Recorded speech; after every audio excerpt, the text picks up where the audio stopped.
Oke, pada pertemuan ini kita akan membahas tentang uji korelasi dari Sperman dan Kendall. Tapi mungkin kita akan lebih utama kepada yang Sperman dulu ya.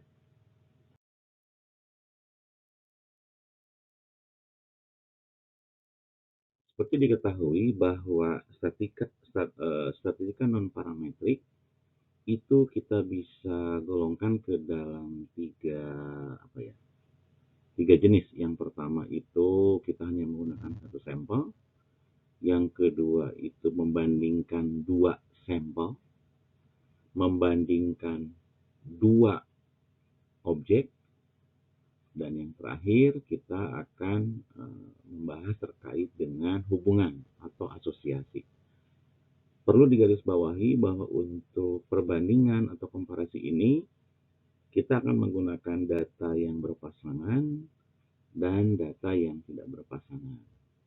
Data berpasangan di sini dimaksud adalah datanya terikat satu sama atau dependen gitu ya. Nah, kalau yang data tidak berpasangan itu sampelnya bebas atau independen. Ya, jadi perlu Anda pahami, jangan sampai lupa. Jenis statistika yang bisa digunakan untuk uji hubungan dalam statistika non parametrik itu ada dua macam. Yang pertama itu berskala nominal dan yang kedua berskala ordinal. Ya. Untuk yang pertama, yang nominal, Anda bisa menggunakan uji C kuadrat atau C square. Nah, yang kedua, kita menggunakan data yang ranking, yaitu kita menggunakan uji korelasi Sperman atau menggunakan uji korelasi Kendall-Tau. Seperti disimpulkan barusan bahwa Sperman itu untuk uji asosiasi dua variabel, X dan Y gitu ya. Jadi ada variabel X dan variabel Y. Nah, kemudian kita urutkan, kita ranking ke dalam satu kesatuan yang tidak terpisahkan tentunya. Nah, ini masih terkait dengan kebutuhan untuk analisis hubungan. Jadi ini untuk melihat hubungan dua variabel yang akan kita kuantifikasi. Kalau kita kaitkan dengan data ordinal, yang paling tepat untuk uji ini adalah menggunakan uji Sperman. Dasar pemikiran dari uji Sperman hanya melihat hubungan antara dua variabel saja. Ingat ya, ini bukan uji pengaruh. Nah, untuk besaran hubungan tersebut, kekuatannya dinyatakan dalam koefisien korelasi. Ya, itu. Nah, bentuk korelasi ini tentunya kita juga harus memahami bahwa itu ada yang sifatnya positif, ada yang sifatnya negatif. Nah, seperti itu. Ini beberapa contoh terkait dengan korelasi yang positif dan negatif. Misalkan, kalau yang positif itu adalah hubungan antara kejadian waktu bencana alam dengan penyakit luar biasa, misalkan sekarang pandemi seperti itu ya. Ya, kemudian yang kedua adalah kita yang melihat hubungan jumlah pasien di rumah sakit dengan jumlah nakes yang dibutuhkan. Ya. Yang selanjutnya saya tidak akan sebutkan, silakan Anda baca di sini dan mengapa ini dikatakan sebagai hubungan yang negatif ya.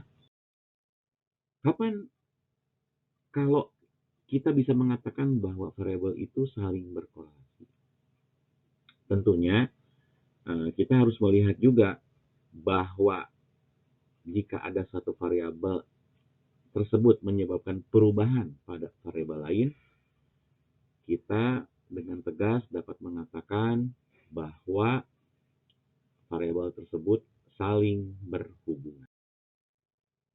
Dalam konsep korelasi, seperti dikatakan tadi, ada yang hubungannya positif dan negatif atau tidak berhubungan, nah seperti itu ya. Nilai korelasi ini bisa bersifat tadi ya dikatakan positif dan negatif. Sehingga kalau kita kuantifikasikan, itu nilai korelasi itu berkisar antara min 1 sampai dengan 1. Jadi kalau Anda menghitung tiba-tiba korelasinya itu lebih besar dari 1 atau lebih dari min 1, berarti Anda salah menghitung. Ya. Korelasinya bisa bersifat simetrik. Sekali lagi ini ditegaskan dalam setiap slide, ditegaskan bahwa meskipun ini mengukur derajat kehubungan, tapi bukan sebagai uji kausalitas antara variabel satu dengan variabel lainnya. Ini sudah dikatakan dalam slide sebelumnya, Anda silakan pahami. Nah, rumus dasar dari Spearman, kalau normal, katakanlah tidak ada data kembar gitu ya, rumusnya seperti ini. Apa namanya? Tidak ada perubahan-perubahan dalam variabel X dan Y tadi, nggak ada yang sama rankingnya. Jadi yang data kembar itu datanya sama. Sehingga rumusnya seperti ini. Rho sama dengan 1 dikurangi, ingat ya, Rho sama dengan 1 dikurangi 6 sigma DI kuadrat dibagi N kurung buka N kuadrat min 1. Atau boleh Anda ganti yang di bawah itu menjadi N pangkat 3 dikurangi N. Silakan Anda yang paling gampang yang mana menghitungnya ya untuk menghitung soal ujian. Demikian pula dengan langkah-langkah dalam uji statistika non-parametrik sebelumnya. Spearman juga menggunakan langkah-langkah. Ya, Anda pahami bahwa Anda harus memahami dulu soalnya. Apakah ini uji hubungan? Apakah ini uji komparasi? Misalkan seperti kita pelajari sebelumnya dalam Wilcoxon dan Mann-Whitney. Gitu ya. Tapi kalau untuk soal ujian, untuk sign test jangan dipakai ya. Anda boleh menggunakan Wilcoxon kalau nggak Mann-Whitney. Nah itu ya. Nah, balik lagi ke dalam uji Spearman. Sudah paham soal ceritanya, silahkan Anda buat hipotesisnya. Ya, tidak ada untuk H0-nya tidak ada hubungan antar variabel, yang keduanya terdapat hubungan atau ada hubungan antar dua variabel. Kemudian Anda lihat alfanya berapa atau tingkat signifikansinya. Ya, batas kepercayaan, batas kebermaknaan, batas keyakinan. Kita bicara tentang keyakinan. Tapi kalau kita bicara tentang standar error, berarti kita mengatakan seberapa besar Anda mentoleransi kesalahan. Nah, untuk moderat dalam ilmu sosial itu biasanya 90-95%. Ya. Silahkan Anda pahami kembali apa yang dimaksud dengan angka 95%, apa yang dimaksud dengan 5% ya. Jangan sampai lupa. Selanjutnya kita menghitung variabel X 1 sampai jumlah terakhir sumber data atau sampai ke N. Kemudian kita ranking. Variabelnya seperti apa? Kita ranking juga, tapi masing-masing ya. Variabel X kita ranking, variabel Y kita ranking. Kemudian jika ada yang sama, nah kita menyebutkan itu sebagai data kembar.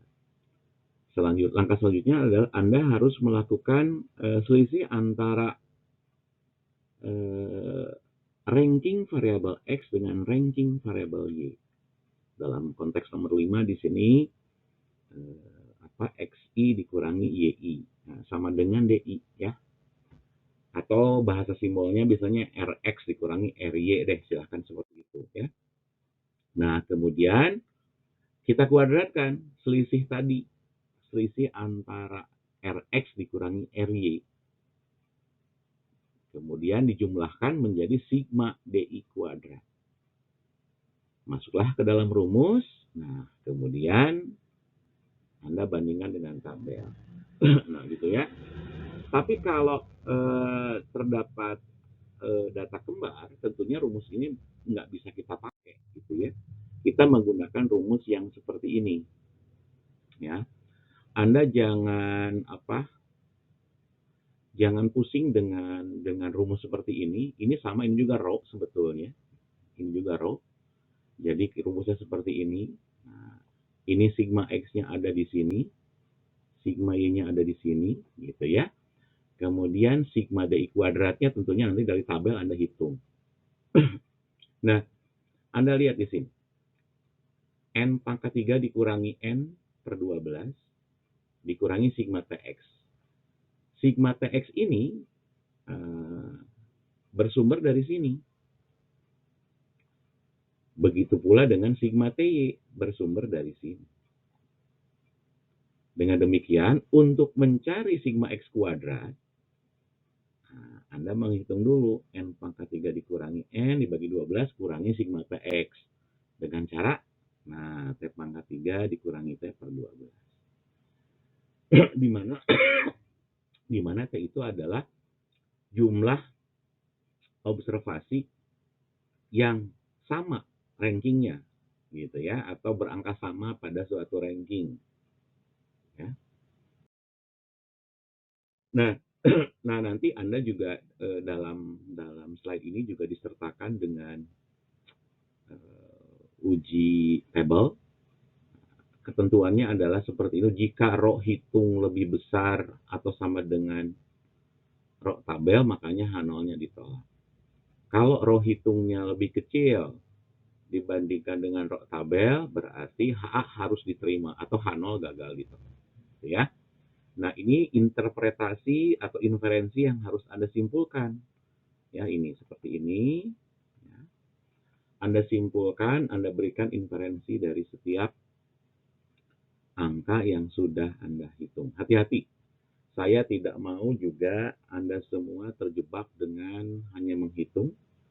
Anda juga harus mampu memberikan inferensi, memberikan makna dari setiap hitungan yang Anda buat. Nah, untuk sampel kecilnya itu kisaran antara 4 sampai 20, sampel besarnya 21 sampai 50. Nah, kalau untuk lebih besar 50 ya Anda menggunakan tabel normal lah, jangan menggunakan tabel tabel Chi-square atau tabel Spearman ya. Nah, ini tabel yang bisa Anda gunakan sebagai patokan ya. Anda lihat di sini N-nya berapa, Anda ketahuan, Anda silahkan gunakan tabel ini sebagai landasan untuk menghitung dari soal ujian yang Anda harus kerjakan ya. Ini contoh yang sudah kita bahas dalam pertemuan sebelumnya, hanya ada 7 loh di sini. Anda lihat, ada soal cerita di atas seperti ini. Antara hubungan, Anda ingin melihat hubungan antara motivasi belajar dengan prestasi. Diambil 7 sampel, alfanya 0,05. Itu. Katakanlah ini masih skor dari motivasi belajar, skor dari prestasi. Seperti sebelumnya, kita juga harus membuat ranking. Setelah tahu soal ceritanya, Anda lihat nih, Anda buat hipotesisnya. Seperti katakan tadi, H0-nya Anda buat, H-nya Anda buat, kemudian setelah Anda hitung nanti, ketahuan M-nya sama dengan 7, alfanya 0,05. Di sini by di angka ini sudah ketahuan angkanya sebesar 0,786 sekian. Anda lihat kembali. Nah, ini datanya ini sebetulnya sudah sangat-sangat bagus di sini. Ini rankingnya 1 sampai 7. Mungkin saja nanti Anda di dalam soal Anda rankingnya bukan terus seperti ini, tapi acak-acakan seperti ini juga hampir mendekati sempurna gitu. Ada di sini, hanya berbeda ada di sini. Anda lihat sigma D kuadrat adalah ya sama dengan 2. Anda masukkan ke rumusnya. Ya, kemudian tadi dalam rho tabel angkanya seperti ini, rho hitungnya seperti ini. Sehingga dengan demikian dari hasil ini H0 ditolak. Kesimpulannya terdapat korelasi yang sangat kuat dan positif antara motivasi belajar dan prestasi belajar. Ya, seperti itu. Jadi kalau tanpa membuat intervensi seperti ini, saya anggap Anda tidak mungkin hanya setengahnya atau mungkin bahkan disalahkan. Jadi hati-hati ya. Kalau di dalam SPSS kita belum sempat, tapi mudah-mudahan Anda bisa nyoba. Anda silakan juga kalau setelah ujian ini Anda boleh juga kontak ke saya nanti ya. Nah, ini langkah-langkahnya seperti ini, hasilnya akan seperti ini. Sama dengan hitungan manual yang Anda buat. Ya. Gimana kalau kita tidak mempunyai tabel? Nah, Anda menggunakan tabel Z, rumusnya nilai rho tadi Anda masukkan, N-nya 7 di sini. Anda nggak punya tabel Sperman misalkan, Anda pakai tabel Z, Anda sudah tahu bagaimana cara mendapatkan angka 1,96 dari tabel Z. Di pertemuan sebelumnya kita sudah pahami, Anda bandingkan. Dan ternyata juga hasilnya sama, H0-nya ditolak. Ya. Nah, gimana kalau misalkan ada ranking yang sama seperti ini? Satunya ada dua, tiganya ada dua. Data ke satu, data kedua, 1 plus 2 dibagi 2, 1,5. Data ketiga, data keempat, 3 tambah 4 sama dengan 7 bagi 2, sehingga nilainya 3,5. Tapi untuk variabel Y di sini nggak ada, jadi seperti biasa Anda buat ranking. Nah, kalau seperti ini kira-kira harus masuk ke data rumus data kembar seperti tadi atau enggak ya? Nah, kita masukkan ke data kembar. Kita hitung di sini. Seperti biasa kita selisihkan antara rank X, ini rank X dengan rank Y. Seperti ini. Kita selisihkan, jangan sampai lupa. Nah, ketahuanlah di sini. Setelah diselisihkan, dapatnya angka seperti ini, angka seperti ini. Anda jumlahkan di sini, ini sigma DI kuadratnya. Nah, penentuan daerahnya sama seperti tadi ya, bahwa untuk sampel kecil, sampel besar, sorry ini sampelnya sampel menengah mungkin ya. Ini sampel kalau untuk lebih besar dari 50, sama juga sampel besar ya, Anda silahkan sesuaikan lagi. Nah, untuk sampel kecil, ini sebutnya tabelnya macam-macam, bisa tabel Ki, bisa tabel apapun namanya, ini tidak hanya Ki. Tadi kan tabel langsung tabel Sperman. Ya. Nah, kalau untuk apa namanya sampel besar, Anda bisa menggunakan critical ratio. Nah, rumusnya juga ada di sini. Di pertemuan sebelumnya kita sudah bahas. Kalau untuk yang besar kita menggunakan tabel Z. Anda sudah dapat contohnya tadi. Ya, silahkan Anda pahami lagi. Anda buat keputusannya, Anda buat kesimpulannya, silakan. Nah, soal lain, misalkan soal lain ini kita ingin melihat hubungan antara otoritas seseorang dengan perjuangan yang dilakukan. Bla bla bla bla bla, seperti ini soalnya, Anda ketahuan rankingnya ada di sini, di sebelah kanan, 1 kurangi 1, nah 1 kuadrat, dikuadratkan, dan lain-lain. Kemudian Anda masuk ke sini. Ini karena tidak ada data kembar ya, seperti ini hasilnya. Ketahuanlah sebesar 0,81 sekian sekian sekian. Apakah sampai sini? Ya enggak. Nah, ini rumus yang saya bilang tadi, boleh dibuka kurungnya. Boleh N kurung buka N kuadrat kurangi 1, boleh N pangkat 3 dikurangi N, sama aja sebetulnya ya. Kalau data kembar seperti apa jadinya misalkan ya.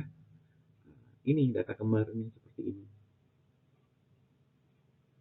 Ya, data kembarnya seperti ini. Hati-hati, ini mungkin 1,5-nya ada di bawah. Ya, bukan datanya bukan berurut seperti ini. Mungkin di soal itu apa namanya acak-acakan. Jadi Anda harus ranking. 1,5-nya ada di sini, yang satu lagi ada di bawah, mungkin seperti itu. Ya. Jadi tolong Anda pahami, dan ini harus berpasangan. Hati-hati, berpasangan ke masing-masing. Nah, seperti halnya ini 12 ada di sini, tiba-tiba ke 5, nah seperti itu. Begitu juga dengan rank kembarnya ya. Jangan sampai lupa. Oke ya, sigma DI kuadrat katakanlah 109,5 ya. Nah, sekarang kita menghitung sigma X kuadratnya dengan rumus seperti ini. N-nya tadi ada 12, berarti N, nah seperti ini Anda hitung. Nah, ini dapatnya dari mana sih? Ini tadi yang ranking yang 1,5-nya ada 2. Ini yang berapa sih? 3,5 gitu ya. Ada 2 juga. Ini yang 10 setengah juga ada 2 rankingnya gitu ya. Artinya kalau misalkan katakanlah ini ada 3, berarti ini menjadi 3 pangkat 3 kurangi 3 per 12. Kalau 12 ini merupakan rumusnya dari spermennya gitu ya, seperti ini. Nah, yang perlu Anda perhatikan adalah ini, jumlah ranking kembarnya ada di atasnya seperti ini. Ya, ketahuanlah angka hitungnya, Anda ketahuan sigma X kuadratnya, Anda masukkan ke dalam rumus nantinya. N pangkat 3, nah sekarang ke rumus yang berikutnya ya. Sigma untuk yang sigma Y, untuk sigma Y nggak ada data kembarnya sehingga 0. Anda coba menghitung ininya doang jadinya. Ketahuan aja berarti nilainya 143. Setelah ini baru Anda masukkan ke rumus ya. Yang sigma X kuadratnya, sigma Y kuadratnya, nah ini sigma DI kuadratnya. Nah, ini bawahnya Anda sudah ketahuan berapa angkanya. Katakanlah nilai rho-nya seperti ini. Selanjutnya Anda buat kesimpulannya nanti ya. Dapatlah angka seperti ini. Inferensinya yang harus Anda buat seperti ini. Rasanya juga tidak terlalu susah ya. Hanya sayang kita nggak bisa ketemu langsung, Anda nggak bisa nanya, ya silahkan saja Anda juga pelajari. Mudah-mudahan bisa membantu dalam mengerjakan. Ya, Anda sudah menghitung nilai RS-nya dapat segini dengan N12, alfanya 0,05. Apakah sudah selesai? Ya, Anda harus hitung dulu nanti dengan signifikansinya. Jadi dari soal ini Anda harus bandingkan kembali dengan tabel spermennya. Ya. Nah, dalam RS tabel ketahuanlah untuk N12 alfanya 0,05, RS-nya 0,503. Ya. Nah, ketahuan, makanya H0-nya ditolak. Artinya apa? Terdapat hubungan antara tadi ya, variabel X dengan variabel Y. Itu ya, seperti itu. Nah, contoh soal lain. Ini soalnya ngarang gitu ya. Ada 100, ini saya tampilannya hanya sampai berapa nih? Hanya sampai U saja. Tapi katakanlah ini dapat nilainya sigma DI kuadratnya 162. Di sini tujuan saya ingin menunjukkan bagaimana cara menghitung jumlah pangkat 3-nya nantinya ya. Bukan rencana ini ya. Yang saya bilang tadi, rumusnya sih seperti ini. Nah ya, sigma T-nya seperti ini, sigma TI-nya seperti ini. Cuma tadi, kalau yang 2 seperti tadi kan, misalkan rankingnya 2,5 atau 3,5 ada 2, ya 2 pangkat 3 dikurangi 2 per 12. Tapi kalau lebih dari, bisa seperti itu. Bahkan untuk variabel Y di sini, ini ada ya 4 pangkat 3 kurangi 4. Jadi silakan nanti Anda pahami ya, bagaimana menghitung dari soal rank kembar. Ya. Seperti biasa Anda hitung sigma X kuadratnya berapa, sigma Y kuadratnya, ketahuan angkanya. Nah, kemudian Anda hitung. Kalau datanya banyak di atas 20, Anda harus hitung di sini. Ya. Seperti ini.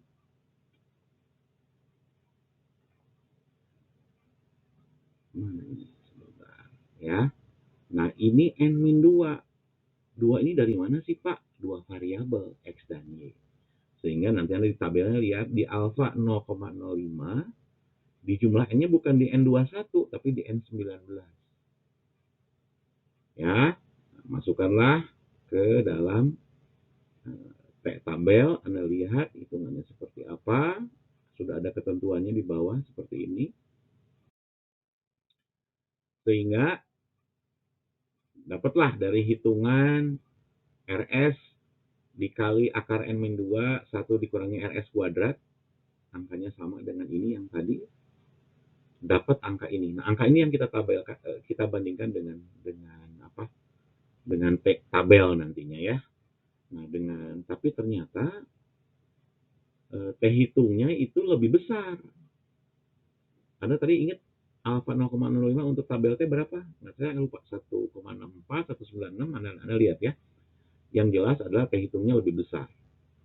Sehingga dapat kita simpulkan bahwa terdapat hubungan antara ini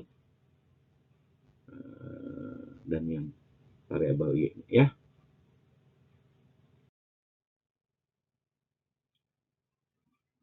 Ini juga sama contoh soalnya. 51 pekerja di sini, ada 51 di sini 31, jadi nyambung 31 lari ke 32. Anda silahkan hitung ya. Ini hasil hitungannya dapat segini, sigma D kuadratnya, bla bla bla bla, masuk ke angka ini. Kemudian alfanya ketahuan, Anda buat hipotesisnya, Anda silahkan. Nah, kemudian ini kalau ini menggunakan tabel Z, karena apa namanya, sampelnya lebih besar dari 50 ya. Jadi bisa macam-macam sebetulnya, bisa menggunakan tabel Rose-Perman, bisa menggunakan tabel T, bisa menggunakan tabel Z. Ya, ada di sini ketahuan angkanya berapa. Z hitungnya ternyata lebih besar daripada Z tabelnya, sehingga H0-nya harus kita tolak. Sama kesimpulannya seperti contoh sebelumnya, terdapat hubungan yang kuat antara dua variabel dan lain-lain ya. Rasanya kalau ini saya hanya ingin memberikan apa ya, ini ada contoh lain ya, cuma memang tidak akan kita bahas di sini. Mudah-mudahan di pertemuan berikutnya kita akan coba ya. Saya juga sudah coba masukkan ke dalam apa namanya SPSS-nya, cuma saya memang waktunya sangat-sangat kurang, hanya untuk itu saja. Itu dari saya, mudah-mudahan bisa bermanfaat. Sukses, selamat belajar, semoga ujiannya bagus. Assalamualaikum warahmatullahi wabarakatuh.